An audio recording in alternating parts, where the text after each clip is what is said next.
Hello everyone. तो क्या हाल चाल है आप सभी के। उम्मीद करते हैं आप लोग सब अच्छे से होंगे और आप लोग अपने एग्जाम की तैयारी अच्छे से कर रहे होंगे।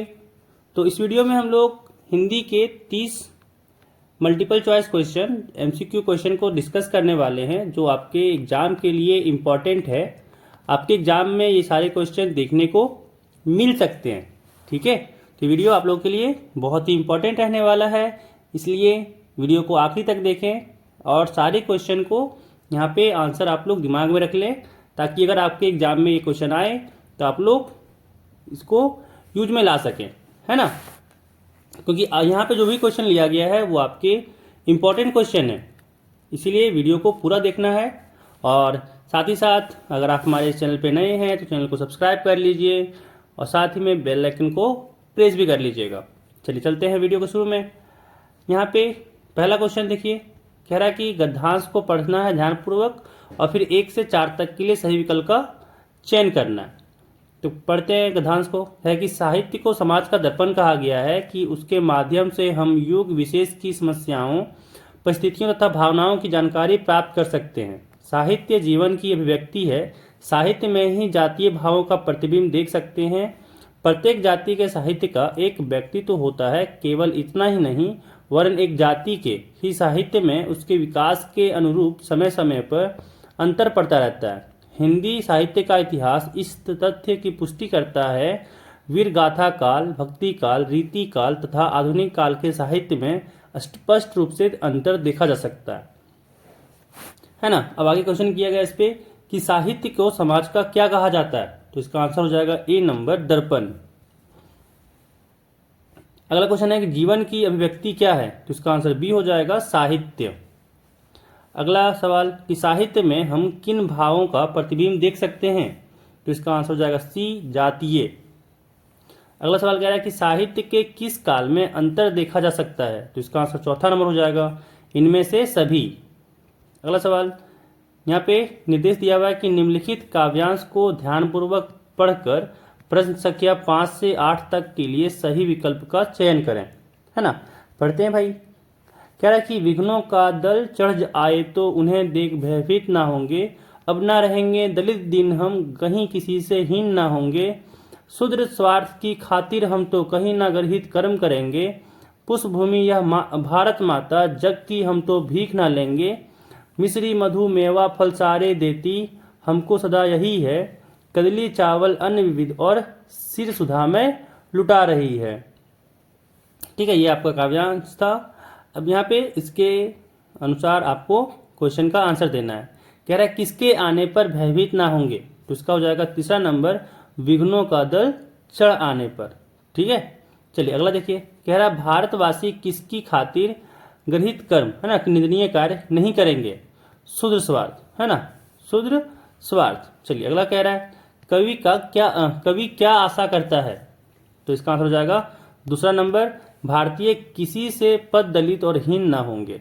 ठीक है, अगला सवाल कह रहा है कि भारत माता हमें क्या देती है, घर, स्वर्ग, जीवन या फिर खाने की विविध वस्तुएं। यहाँ हो जाएगा डी नंबर, खाने की विविध वस्तुएं। अगला सवाल कि माँ भोजन बना रही है, निम्न में से कौन सा क्रिया भेद है, हो जाएगा सकर्मक। ठीक है, यहाँ पे सकर्मक क्रिया हो जाएगा। अगला सवाल कह रहा है कौन सा वाक्य अकर्मक क्रिया का उदाहरण है। बच्चा सो रहा है, विक्रम उपन्यास पढ़ता है, वह पानी पी रहा है, रीता पत्र लिखती है ना। तो इसका आंसर हो जाएगा आपका ए नंबर, बच्चा सो रहा है। अगला क्वेश्चन यहाँ पे कह रहा है कि मिश्र वाक्य में एक प्रधान उपवाक्य और शेष कौन सा उपवाक्य होता है, तो इसका हो जाएगा पहला नंबर, आश्रित उपवाक्य। ठीक है, चलिए अगला सवाल देखिए। कह रहा है यदि परिश्रम करोगे तो अवश्य फल पाओगे, यह कौन सा वाक्य है, तो ये हो जाएगा दूसरा नंबर, उपवाक्य। ठीक है ना। चलिए अगला सवाल देखिए। कह रहा है हमें अपनी सभ्यता, फिर खाली कह रहा है कि संस्कृति पर गर्व है, तो ये हो जाएगा, यहाँ पूछा जा रहा है ताकि होगा, और होगा, बिना होगा या अच्छा होगा। तो यहाँ पे देखिए होगा हमें अपनी सभ्यता और संस्कृति पर गर्व है। ठीक है, तो यहाँ पे हो जाएगा ऑप्शन बी। चलिए अगला देखिए। कह रहा है कि आम, है ना, आम एक अर्थ होता है, साथ ही एक फल और दूसरा, है ना, कि आम का जो एक अर्थ होता है एक फल और दूसरा अर्थ क्या है, तो यहाँ पे हो जाएगा सामान्य। ठीक है ना, नहीं कहते हैं आम लोग मतलब सामान्य लोग। ठीक है, तो यहाँ पे हो जाएगा ऑप्शन बी सामान्य। चलिए अगला देखिए, कह रहा है निम्न में से भाववाचक का उदाहरण कौन है। ठीक है, इसका आंसर हो जाएगा सी नंबर, माँ से चला नहीं जाता। ठीक है, भाव बता रहा है। अगला सवाल देखिए, कह रहा है माता पिता कौन सा समास है, तो जाएगा बी नंबर, द्वंद्व समास। ठीक है, चलिए अगला सवाल देखिए, कह रहा है कि निम्नलिखित गद्यांश को ध्यानपूर्वक पढ़कर प्रश्न संख्या 17 एवं 18 के लिए सही विकल्प का चयन करें। हाँ ठीक है, गद्यांश पढ़ते हैं। मैं काली हूँ, बचपन से दुबली और मरियल भी थी, गोरा रंग पिताजी की कमजोरी थी, सो बचपन से मुझसे 2 साल बड़ी खूब गोरी स्वस्थ और हंसमुख बहिन सुशीला से ही हर बात में तुलना, और फिर उसकी प्रशंसा ने ही क्या मेरे भीतर ऐसे गहरे हीन भाव की ग्रंथि पैदा नहीं कर दी कि नाम सम्मान और प्रतिष्ठा पाने के बावजूद आज तक मैं उससे उबर नहीं पाई। है ना, ये आपका गद्यांश था। कह रहा प्रस्तुत गद्यांश किस पाठ से लिया गया है ना, इसका आंसर हो जाएगा बी नंबर, एक कहानी यह भी। ठीक है, चलिए अगला सवाल कह रहा है कि बड़ी बहन से तुलना किए जाने पर लेखिका के मन में कैसी भावना उत्पन्न हो गई। पहला प्रेम, क्रोध, ईर्ष्या या हीन, तो इसका हो जाएगा चौथा नंबर, हीन भावना उत्पन्न हो गई थी। ठीक है, अगला देखिए, कह रहा है यहाँ पे कि निम्नलिखित काव्यांश को ध्यानपूर्वक पढ़कर प्रश्न संख्या 19 एवं 20 के लिए सही विकल्प का चयन करें। ठीक है, देखिए सवाल कह रहा है बादल गरजो, है ना, बादल गरजो, यहाँ पे एक काव्यांश दिया हुआ पढ़ते हैं। कह रहा है बादल गरजो, घेर घेर घोर गगन धराधर ओ, ललित ललित काले घुंघराले, बाल कल्पना के से पाले, विद्युत छवि उरे में नवजीवन वाले। है ना, यहाँ पे कह रहा है प्रस्तुत काव्यांश किस पाठ से लिया गया है, तो इसका हो जाएगा बी नंबर, उत्साह। अगला कह रहा है कि कविता में बादल किसका प्रतीक है, तो यहाँ हो जाएगा डी नंबर, पौरुष और क्रांति का। अब यहाँ पे कह रहा है कि निम्नलिखित प्रश्नों के सही विकल्प का चयन करें। बालक अमीरुद्दीन रियाज के लिए किस मंदिर में जाया करते थे। ठीक है, बालक अमीरुद्दीन रियाज के लिए किस मंदिर में जाया करते थे, तो इसका आंसर हो जाएगा सी नंबर, बालाजी मंदिर। अगला है कि बूढ़ा मरियल सा आदमी कौन था, इसका हो जाएगा बी नंबर, कैप्टन चश्मे वाला। अगला कह रहा है कि बाल गोविंद भगत लगभग कितने वर्ष के थे, तो सी हो जाएगा इसका 60 वर्ष। अगला देखिए, कह रहा है कहानी लेखन के लिए क्या आवश्यक है, विचार, पात्र, घटना।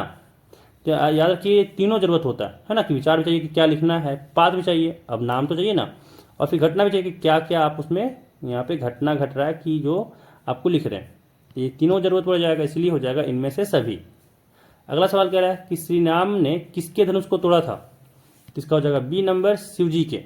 ठीक है, चलिए अगला सवाल देखिए, कह रहा है कि गोपियों ने करुई ककरी के समान किसे बताया है, तो इसका हो जाएगा ऑप्शन बी, योग संदेश को। ठीक है, अगला सवाल कि कवि के अनुसार छाया को छूने से क्या होता है, तो इसका हो जाएगा बी नंबर, दुख की प्राप्ति। अगला सवाल कह रहा है कि यह तंतुरित मुस्कान कविता में कवि को कौन एकटक निहार रहा है, इसका हो जाएगा सी नंबर, शिशु। अगला सवाल कि रानी एलिजाबेथ द्वितीय कहाँ की रानी थी, इसका हो जाएगा डी नंबर, इंग्लैंड की। ठीक है, चलिए अगला सवाल देखिए, कह रहा है यहाँ पे कि भोलानाथ का वास्तविक नाम क्या था, तो इसका हो जाएगा सी नंबर, तारकेश्वर नाथ।